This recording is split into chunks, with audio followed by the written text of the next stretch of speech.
नमस्कार दोस्तों, modern India के इस नए लेक्चर सीरीज पर आप लोगों का बहुत बहुत स्वागत है। आज हम डिस्कस करेंगे कंपनी रूल इन बंगाल के बारे में। तो पहला लेक्चर में हम डिस्कस कर रहे थे कर्नाटक की लड़ाई। तो कर्नाटक की लड़ाई के बाद ब्रिटिश ईस्ट इंडिया कंपनी का मेन जो लक्ष्य था वो था बंगाल की तरफ, और बंगाल का नवाब और ब्रिटिश ईस्ट इंडिया कंपनी के बीच में दुश्मनी के पीछे मेन जो रीजन था वो था फारुखसियार का फरमान। फरमान बेसिकली एक ऑर्डर है। फारुखसियार का फरमान जारी किया गया था 1717 पर, और इस ऑर्डर में कहा गया था बंगाल, बॉम्बे और मद्रास इन तीनों प्रोविंसेस पर ब्रिटिश ईस्ट इंडिया कंपनी साल में एक फिक्स्ड अमाउंट चुकाकर फ्रीली ट्रेड कर सकते हैं, और बंगाल के अंदर विदाउट टैक्स पे करके फ्रीली एक्सपोर्ट और import British east India company कर सकते हैं। इसके लिए ब्रिटिश ईस्ट इंडिया कंपनी को एक पासेस दिया गया था जिसको उस ज़माने में कहा जाता था दस्तक। दस्तक एक लेटर ऑफ पर्ची है जिसमें ये लिखा रहता था ये ब्रिटिश ईस्ट इंडिया कंपनी का सामान है, और आगे जाके ये जो दस्तक है इसका मिसयूज होना स्टार्ट हो गया था कंपनी के ऑफिशियल के द्वारा, क्योंकि कंपनी के जितने भी ऑफिशियल थे उन्होंने अपना खुद का बिजनेस करने के लिए दस्तक का मिसयूज करते थे। इससे क्या हुआ, इससे बंगाल का जो खजाना है ये कम होने लग गया था। तो इससे बहुत नाखुश थे बंगाल का जो नवाब थे तब मुर्शिद कुली खान, और आगे जाके अलीवर्दी खान वो भी बहुत नाखुश थे, और उनका पोता सिराजुद्दौला भी बहुत नाखुश थे। क्योंकि अब देखिए पहले के टाइम में जो बंगाल था वो सिर्फ आज का जो वेस्ट बंगाल है वैसा नहीं है, मतलब कि आसाम का कुछ हिस्सा है, बांग्लादेश भी है यहाँ पे, वेस्ट बंगाल है, उसके साथ बिहार का कुछ हिस्सा और उड़ीसा। तो इतने बड़े प्रोविंस पर British east India company freely trade कर रहे थे। इससे बंगाल का खजाना बहुत कम होने लग गया था, ठीक है। और इससे बहुत नाखुश थे सिराजुद्दौला, और आगे जाके सिराजुद्दौला के साथ ब्रिटिश ईस्ट इंडिया कंपनी का लड़ाई भी होता है। तो ये लड़ाई के पीछे मेन दो जो रीज़न था वो क्या क्या था, वो था misuse of Dastak for personal trade, personal trade के लिए दस्तक का मिसयूज, और एक रीज़न था ब्रिटिश ईस्ट इंडिया कंपनी उनके जो कलकत्ता में जो सेटलमेंट था फोर्ट विलियम, इसके सराउंडिंग्स में एक खाई खोद रहा था। खाई बेसिकली क्यों खोदा जाता है, खाई खोदा जाता है डिफेंसिव पर्पस के लिए। मतलब कि पहले के टाइम में जब वॉर होता था तब किले के चारों पास एक खाई खोदा जाता था, और एक खाई को पानी से भर दिया जाता था ताकि दुश्मन किले तक नहीं पहुंच पाए। तो सिराज को ऐसा लगा ये जो खाई खोदा जा रहा है ये सिराज से लड़ने के लिए ही खोदा जा रहा है, इससे सिराज बहुत नाखुश थे। और फिर आ गया वो दिन जून 1756, सिराज ने कलकत्ता पर हमला किया, और कासिम बाजार और fort William British east India company का ये दो सेटलमेंट था, तो ये दो सेटलमेंट सिराज ने कब्जा कर लिया। फिर होता है ब्लैक होल ट्रेजेडी। यहाँ पे 20 बाई 20 फीट के एक कमरे में सिराज ने 146 कंपनी के सैनिकों को बंद कर दिया। इससे क्या हुआ, अगले दिन गर्मी और घुटन की वजह से 123 सैनिकों का मौत हो गया, और बचे जो 23 सैनिक थे उन्होंने अपना कहानी अगले दिन बहुत बढ़ चढ़ के बताया। फिर रॉबर्ट क्लाइव ने भी ये जो कहानी है बहुत बढ़ चढ़ के इंग्लैंड में बताया, और फिर इंग्लैंड में सिराज के खिलाफ एक माहौल बन गया। फिर इंग्लैंड से रॉबर्ट क्लाइव के नेतृत्व में एक आर्मी भेजा गया कलकत्ता को कैप्चर करने के लिए। फिर रॉबर्ट क्लाइव ने फोर्ट विलियम को वापस रिकैप्चर किया, और आगे जाकर साइन होता है 2 जनवरी 1757 पे ट्रीटी ऑफ अलीन नगर। ये ट्रीटी बहुत इंपॉर्टेंट है। इस ट्रीटी में कहा जाता है दस्तक का जो इशू है वो चलता रहेगा, और जो खाई खोद रहे थे British east India company fort William के सराउंडिंग्स में ये भी चलता रहेगा, ठीक है। और इस आर्मी का एक टुकड़ी क्लाइव ने चंदननगर की तरफ भेज दिया, और जो चंदननगर में जितने भी फ्रेंच सेटलमेंट थे वो अपने कब्जे में ले लिया। फिर ये जो दस्तक का जो इशू है इसको परमानेंटली रिजॉल्व करने के लिए क्लाइव ने नवाब सिराजुद्दौला के अगेंस्ट में एक कंस्पिरेसी थ्योरी रचा। तो इसमें क्लाइव को मदद कर रहे थे मीर जाफर जो कि एक मीर बख्शी थे, मतलब कि मिलिट्री हेड, और थे मानिक चांद जो कि officer in charge of Calcutta थे, और थे अमीन चांद जो कि एक रिच मर्चेंट थे, और थे जगत सेठ जो कि एक बिगेस्ट बैंकर ऑफ बंगाल थे, और थे खानदिम खान जो कमांडेंट थे नवाब के आर्मी में। और नवाब के पक्ष में कौन कौन थे, नवाब के पक्ष में थे मीर मदन और मोहनलाल। फिर आया वो ऐतिहासिक लड़ाई का दिन, बैटल ऑफ प्लासी। तो यहाँ पे 23 जून 1757 पर बैटल ऑफ प्लासी लड़ा जाता है। ये जो प्लासी जो गांव है ये अभी भी है। तो वेस्ट बंगाल के अंदर जो नदिया डिस्ट्रिक्ट है, नदिया डिस्ट्रिक्ट के अंदर ये प्लासी गांव अभी भी है। तो यहाँ पे लड़ा गया था बैटल ऑफ प्लासी। तो यहाँ पे नवाब का हार होता है और नवाब को यहाँ पे मार दिया जाता है।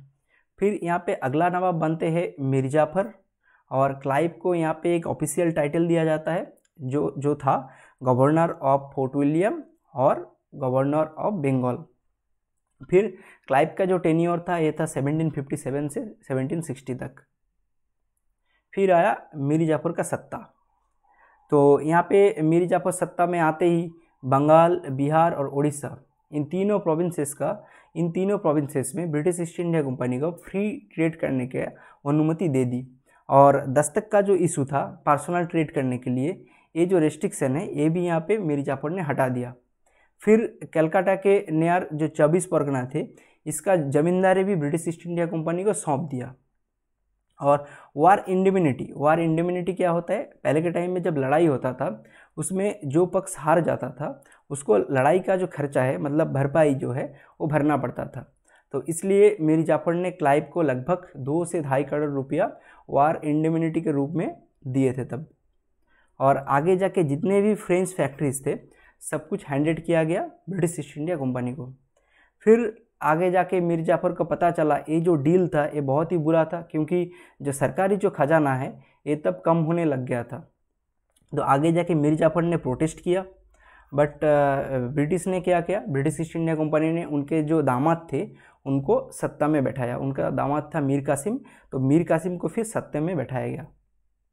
और मीर जाफर ने और मीर कासिम ने सत्ता में आते ही जो बारडवान है और मिन्नापुर है और जो चिटागोन जो कि अभी बांग्लादेश में है, ठीक है, तो इन तीनों प्रोविंसेस का जो ज़मींदारी है वो ब्रिटिश ईस्ट इंडिया कंपनी को सौंप दिया। फिर अपना जो कैपिटल है वो मुर्शिदाबाद से मुंगेर शिफ्ट कर लिया। और एक अच्छा काम मीर कासिम ने किया, जो भारतीय जो व्यापारी थे उनके ऊपर जो इंटरनल जो ट्रेड जो रिस्ट्रिक्शन थे वो उन्होंने हटा दिया।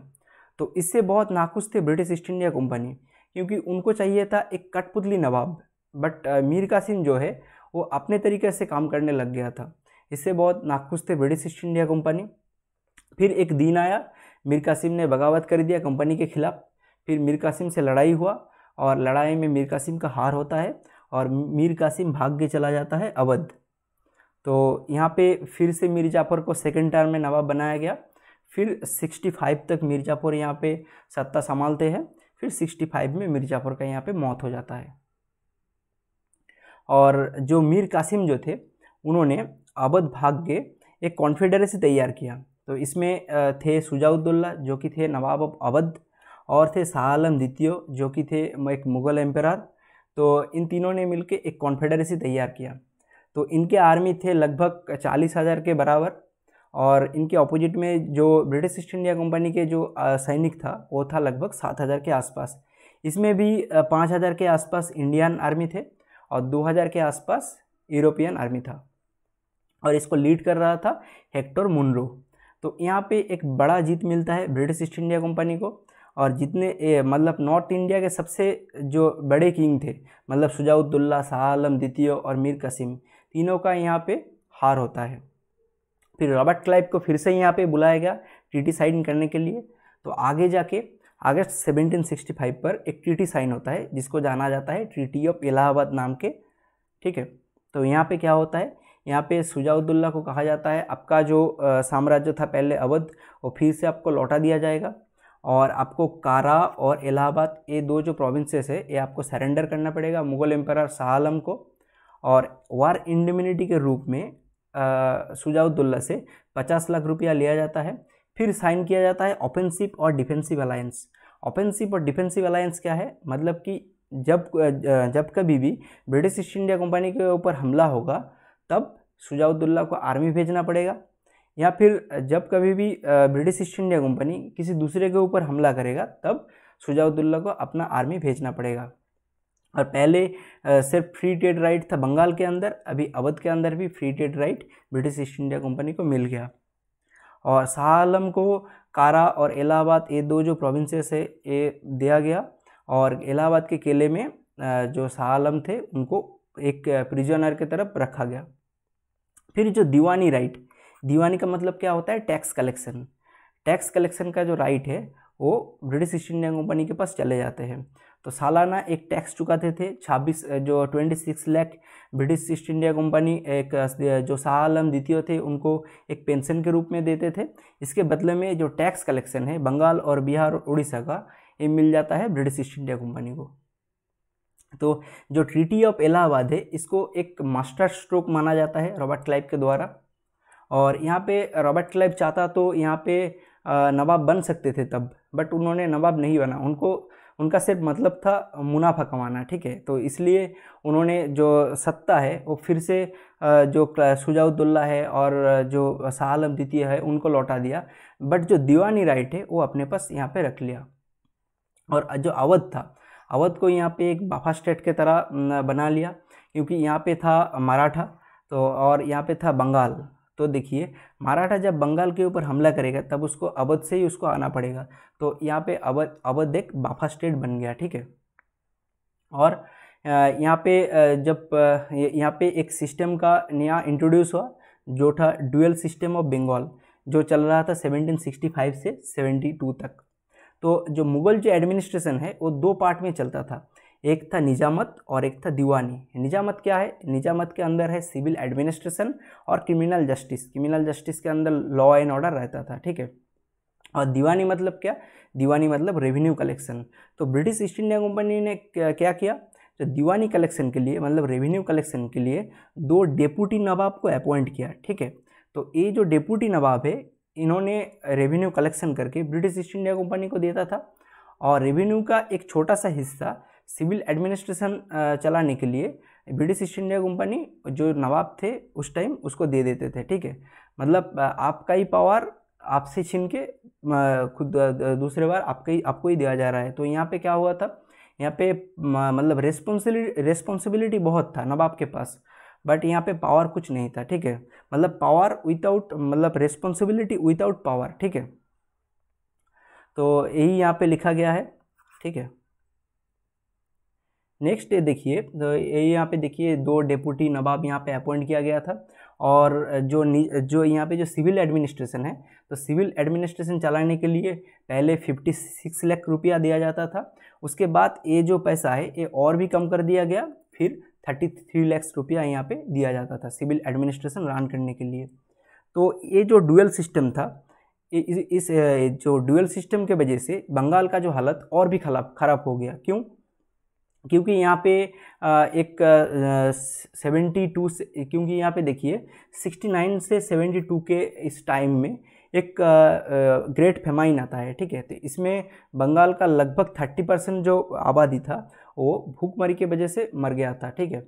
और जो डुअल सिस्टम जो था इसमें जो भारतीय जो व्यापारी था उनके ऊपर 40% टैक्स इम्पोज किया गया, जहाँ पे जो ब्रिटिश जो व्यापारी थे वो कुछ यहाँ पे टैक्स नहीं चुकाते थे, ठीक है। और जो फार्मर थे उनके ऊपर भी बहुत सारा टैक्स इम्पोज किया गया था, और इससे बहुत नाखुश थे जो कंपनी का जो डायरेक्टर थे लंदन में, ये बहुत नाखुश थे तब, ठीक है। तो इसलिए क्योंकि कंपनी के जितने भी तब ऑफिशियल थे वो सब हाईली करप्ट हो चुके थे, ठीक है। तो इसलिए 1772 पर यहाँ पे वारेन हेस्टिंग को भेजा गया सत्ता संभालने के लिए, और वो थे newly appointed governor general of Bengal. तो यहाँ पे ये नया टर्म इंट्रोड्यूस हुआ गवर्नर जनरल। तो उन्होंने आते ही जो डुअल सिस्टम जो था उसको एबोलिश किया, और जो दीवानी राइट था मतलब टैक्स कलेक्शन का जो राइट था उन्होंने अपने हाथ में वो ले ली। तो पहले दीवानी राइट के लिए दो डेप्यूटी नवाब को अपॉइंट किया गया था। अब जो दीवानी का जो कलेक्शन का जो राइट है वो अभी जो ब्रिटिश ईस्ट इंडिया कंपनी है इसके पास अभी चला जाता है, ठीक है। Thank you for the lesson.